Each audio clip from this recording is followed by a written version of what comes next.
RBV Agro. As notícias da agricultura, pecuária e a vida no meio rural.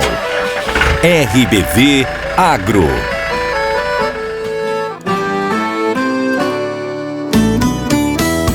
Olá, está no ar o RBV Agro, aqui na comunicação Murilo Roso e Angélica Alves. Oi Murilo, oi gente, tudo bem com vocês? Aqui tá tudo certo. Sejam todos bem-vindos ao programa. Quem está ouvindo pelo rádio, aumenta o volume que só está começando, e quem está nas plataformas digitais, deixa o like, comenta e compartilha. É isso aí, vamos lá para mais um RBV Agro, vamos saber os destaques de hoje. Destaques do RBV Agro. Lavouras em estágios iniciais já devem começar o manejo da cigarrinha do milho. Epagre aprimora a ferramenta de monitoramento do frio para frutíferas de clima temperado. Mel produzido na região meio-oeste catarinense fica em segundo lugar em prêmio nacional. Cooper Campos recebe licenças ambientais para a construção da primeira indústria de etanol de Santa Catarina. E uma reportagem sobre pecuária carbono zero, que pode ser diferencial para o setor catarinense. RBV Agro.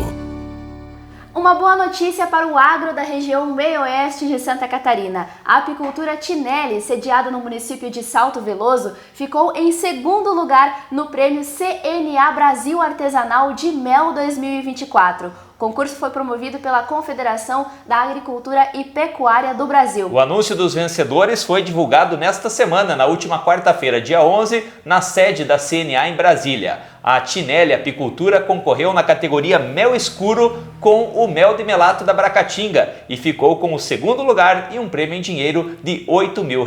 O produtor Tiago Ricardo Tinelli e a sua esposa Maria Isabel Marangoni estiveram em Brasília para acompanhar a premiação. Participaram do prêmio mais de 200 amostras de mel de todo o Brasil. Lembrando, a apicultura Tinelli conta com 30 apiários distribuídos nos municípios de Macieira, Salto Veloso, Arroio 30, Três Itilhas, Videira e Água Doce. São 462 colmeias, de onde a família coleta de 3 a 5 toneladas de mel por ano. Esse mel é processado e embalado em Salto Veloso, junto com a Associação de Apicultores do município. RBV Agro.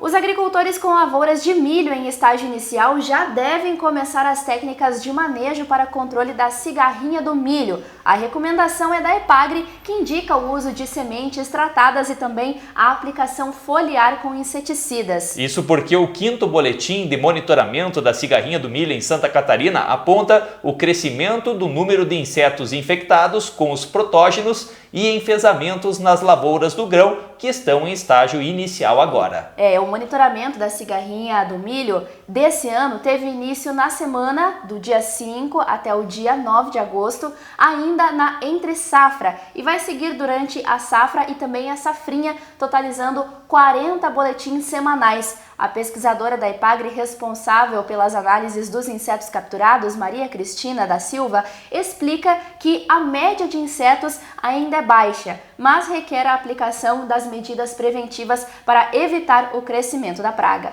O programa Monitora Milho divulgou o seu 5º informe, então é a 5ª semana que nós estamos acompanhando a situação, da incidência da cigarrinha do milho e da sua infecção natural com os patógenos dos enfesamentos em diversas lavouras do estado de Santa Catarina. Estamos acompanhando em torno de 60 lavouras e o estágio de desenvolvimento predominante é ainda de entre-safra. Então nós realmente percebemos que a média estadual de cigarrinhas é baixa, em torno de 2,65 insetos por armadilha, por local, por semana. Nesta semana 5. Entretanto, a gente já nota que em locais onde já tem milho semeado, nós já notamos um aumento no número de insetos. Isso é importante a gente perceber para que a gente aplique o manejo químico e biológico nesse estágio inicial da lavoura. Com relação à infecção natural da cigarrinha, com os patógenos dos enfesamentos, são 4 patógenos. Então, o fitoplasma do enfesamento vermelho, que é um dos mais preocupantes desse patsistema, ele tem aparecido ao longo das semanas em alguns locais onde nós acessamos o diagnóstico dessa bactéria nos insetos. Essa semana nós percebemos a presença do fitoplasma em Guatambu e Chapecó, no oeste catarinense. O espiroplasma, né, que é outra bactéria associada aos enfesamentos, não tem aparecido em nenhuma semana do monitoramento, que é uma boa notícia. O vírus do raiado fino, que também é um vírus bastante incidente nos milharais, também tem sido ausente nos nossos monitoramentos. E tem aparecido o vírus do mosaico estriado, que é um vírus ainda pouco conhecido dentro desse patossistema, mas ele tem sido bem frequente nas nossas análises aqui do laboratório. Então, ainda recomenda-se o manejo de plantas voluntárias, né? A eliminação do milho tiguera e o manejo inicial da lavoura com químicos, que seria sementes com tratamento de sementes e o manejo químico usando aplicação foliar com inseticidas, sempre tentando separar a bula dos inseticidas para um bom planejamento de utilização de produtos químicos.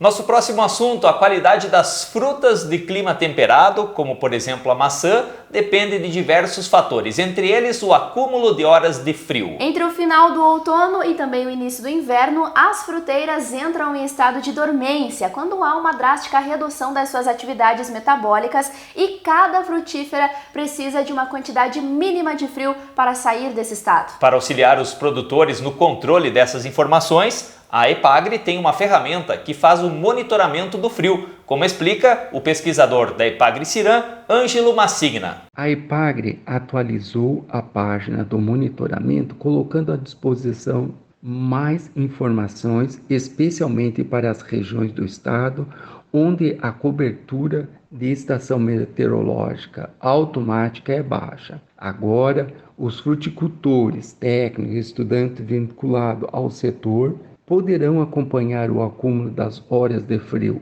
ou das unidades de frio de sua localidade através do mapas. Então, a EPAGRE coloca agora 7 mapas. Entre esses mapas, um mapa de horas de frio deste ano, um outro mapa de horas de frio da média dos últimos anos. Isto é muito importante para nós estar comparando se este ano, o ano atual, está acima ou abaixo da média. Nós também colocamos mapas de unidades de frio do ano atual e um mapa de unidades de frio da média histórica. E nós colocamos também 3 mapas de temperatura. A temperatura do ar do dia 1º de abril até os últimos dias e a média climatológica dos últimos 30 anos e uma anomalia da temperatura média. A anomalia é a diferença entre a temperatura observada e a temperatura climática para cada local. Além desses mapas, a EPAGRE adicionou à página do monitoramento de frio gráficos comparando a temperatura média do ar do ano atual e a temperatura média climatológica decendial dos últimos 30 anos. Esse detalhamento ajuda os fruticultores a possibilidade de ver aonde que está tendo maior impacto das temperaturas, se nós temos um ano que, como este ano, que está tendo uma anomalia positiva, isso é, nós temos temperaturas acima do normal e podemos no mapa identificar quais as regiões que têm maior impacto. A Cooper Campus recebeu no início desse mês a autorização do Instituto do Meio Ambiente de Santa Catarina, o IMA, para iniciar as obras da primeira indústria de etanol do estado. A concessão marca o início do projeto de industrialização dos cereais produzidos na região meio-oeste de Santa Catarina. Com a liberação das licenças, a Cooper Campus deve iniciar em breve as obras de terraplanagem e em seguida dará início à construção da planta industrial. Este empreendimento promete transformar o cenário da produção de etanol em Santa Catarina, oferecendo uma alternativa sustentável e inovadora para a geração de energia renovável. Essa será a primeira indústria flex do Brasil construída com os mais altos padrões de tecnologia e também eficiência. Ela vai ter capacidade para transformar milho e trigo em etanol, além de produzir o subproduto utilizado na fabricação de rações. Os investimentos para a construção da primeira indústria de etanol de Santa Catarina são superiores a 200 milhões de reais. A usina, que será construída em Campos Novos, tem previsão de iniciar suas operações no final de 2026. E agora vamos falar sobre o trabalho de um profissional que é muito importante aí no agro, o médico veterinário, profissional que desempenha um papel crucial nos serviços de defesa agropecuária, sendo um dos pilares fundamentais para garantir a saúde animal e também o sucesso da atividade rural. Ao cuidar da sanidade animal, esse profissional promove também a saúde humana. Na Cidasc, há 282 médicos veterinários atuando em programas sanitários voltados a animais de produção e na fiscalização da inspeção sanitária de produtos de origem animal. Além disso, eles realizam atividades de educação sanitária, orientando aí os produtores rurais e a comunidade em geral a respeito de boas práticas agropecuárias e medidas para prevenir doenças, algumas das quais são zoonoses, que podem ser transmitidas tanto para animais quanto para os seres humanos. Nesta semana, no dia 9 de setembro, foi nesse dia que foi comemorado o Dia do Médico Veterinário. A presidente da Cidasc, Celis Regina de Matos, parabeniza a classe e frisa que os veterinários são o elo entre a pesquisa e o mundo real, aplicando conhecimento no campo e gerando melhorias para a sociedade. Médico veterinário é um profissional que tem que estar em constante aprimoramento. A ciência, ela não para, a ciência rompe barreiras e crenças e o médico veterinário faz essa ligação entre a pesquisa e o mundo real. Ele leva a melhoria para as pessoas. Então é esse médico veterinário que é necessário para a sociedade. Aquele profissional dinâmico, aquele profissional sensível e aquele profissional que se preocupa também com as pessoas. Parabenizo todos os médicos veterinários da Cidasc e todos os que fazem todo tipo de atividade que envolve essa profissão tão ampla e cada vez mais necessária. A Operação Campo Seguro, realizada pela Polícia Militar de Santa Catarina, junto com a Polícia Civil e Cidasc, recuperou 23 gados furtados em Correia Pinto. Iniciada em 28 de agosto, essa operação visou então combater o abigeato e teve 3 etapas. Na primeira, foram recuperadas 22 cabeças de gado Angus em uma propriedade de Correia Pinto. Em 2 de setembro, um touro da raça Alberdin foi encontrado em outra propriedade. A terceira etapa, em 10 de setembro, incluiu o cumprimento de 12 mandados de busca e apreensão, resultando na apreensão de armas, drogas, dinheiro, além da prisão de um homem.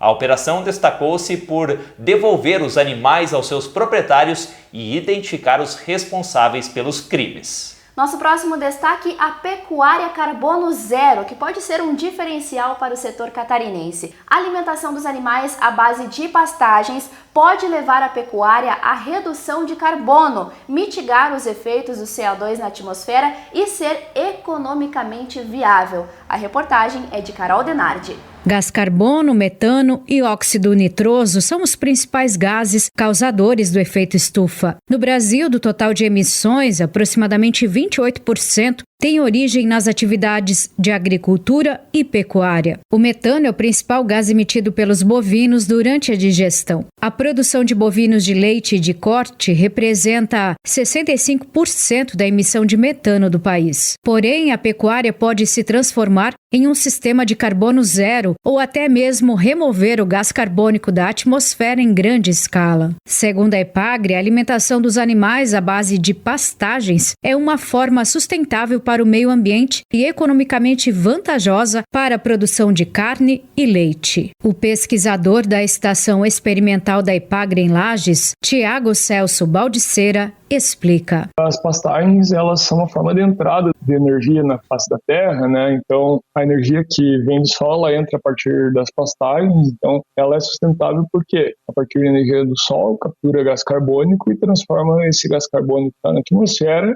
em biomassa vegetal que vai ser consumido pelos animais. Então, as pastagens, elas conseguem fazer esse ciclo, produzir a base de pasta, uma forma sustentável de produção, uma vez que a gente consegue, além de produzir, também atingir benefícios de sustentabilidade, como botar carbono em profundidade nas raízes. Nós conseguimos fazer alimentação animal muitas vezes em áreas que não é possível utilizar para produção de grãos. Tudo isso contribui para que a gente tenha potencial de produzir de forma sustentável. Conforme o engenheiro agrônomo Tiago Celso, o manejo correto na pecuária determina o saldo de gases do efeito estufa. E se a gente não manejar corretamente, a gente tem um impacto negativo tanto na produção do pasto, mas também como na produção animal. Mas também do ponto de vista de consumo dos animais, a gente precisa entender que colher todo o pasto não é o ideal. Porque se a gente manejar principalmente a altura para cada pasto da forma correta, os animais no final das contas vão conseguir colher mais, as plantas vão atuar dentro de uma região de trabalho delas que elas podem crescer mais no final das contas, aliando então maior produção e maior possibilidade de fixação de carbono no solo. Aqui no estado, o Plano Agricultura de Baixa Emissão de Carbono, ABC+SC, realizado pela Secretaria Estadual da Agricultura e Pecuária, visa adotar tecnologias sustentáveis no setor agropecuário. No ano passado, através desse projeto, o manejo e a recuperação de mais de 8.000 hectares de pastagens degradadas em Santa Catarina resultaram no sequestro de 50.000 toneladas de carbono equivalente. De Florianópolis, da Rede de Notícias Acaerte, Carol Denardi. Nesta semana foi aprovado na Assembleia Legislativa de Santa Catarina, ALESC, o projeto de lei que autoriza o Poder Executivo a contratar operação de crédito externo com o Banco Mundial para a execução do Programa de Desenvolvimento Sustentável da Agricultura Familiar de Santa Catarina, Resiliência Ambiental, Inovação e Inclusão Social no Espaço Rural, que é chamado de SC Rural 2. O SC Rural 2 foi aprovado pela Comissão de Financiamentos Externos, COFIEX, em março desse ano. Após essa etapa, iniciou a tramitação de operacionalização dos recursos com o Banco Mundial e o Estado. Agora, o projeto segue para a tramitação no Senado. O secretário de Estado da Agricultura, Valdir Colato, destaca que o Estado de Santa Catarina e o SC Rural será fundamental para levar mais desenvolvimento ao campo. O programa SC Rural 2 é mais um passo importante para a nossa agricultura, quando encaminhado o projeto, com muito trabalho dos técnicos, da SDASC, da EPAGRE, da Secretaria da Agricultura e do Banco Mundial, encaminharam o projeto para o governo encaminhou para a Assembleia Legislativa e hoje tivemos, então, a alegria de ver a Assembleia Legislativa aprovar o projeto, que agora é a Lei 402, 2024, e que realmente vai dar um impulso para a nossa agricultura, principalmente na questão da infraestrutura, energia, telefonia, água, estradas vicinais, enfim, tudo aquilo que o homem do campo precisa, como nós que moramos na cidade também precisa. Isso é importante para manter o homem no campo, manter o sucessor, com certeza Santa Catarina continuar produzindo produtos de excelência através dos nossos agricultores. Obrigado aos deputados da Assembleia Legislativa que entenderam esse momento, a importância desse projeto para o agro catarinense. Esse programa vai dar sequência aos já executados Microbacias 1, Microbacias 2 e SC Rural 1. Será desenvolvido por meio de ações estratégicas durante 6 anos, com apoio direto aos agricultores e pescadores.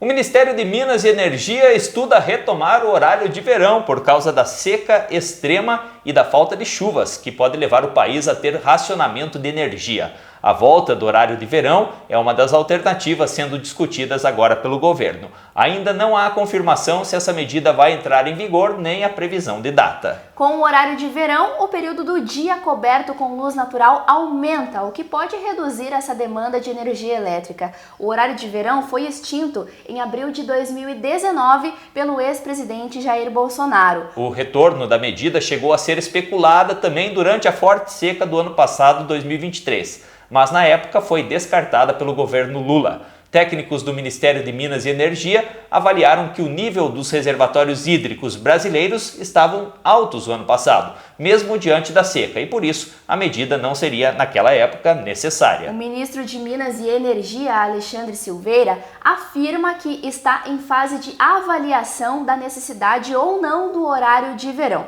Nós sabemos que, apesar da divisão da sociedade em relação a ele, tem outros efeitos que têm que ser analisados pelo governo, além da questão energética, que é a questão da economia, né? ela impulsiona fortemente a economia do turismo, a economia dos bares, restaurantes, também impulsiona a economia cotidiana. Isso foi o que afirmou o ministro. RBV Agro. E desta forma, nós colocamos um ponto final no RBV Agro desta semana, desejando a você um ótimo dia e, claro, agradecendo sempre a audiência. Bom final de semana a todos, vamos curtir e semana que vem a gente se encontra novamente. Tchau, tchau, pessoal! Tchau! RBV Agro.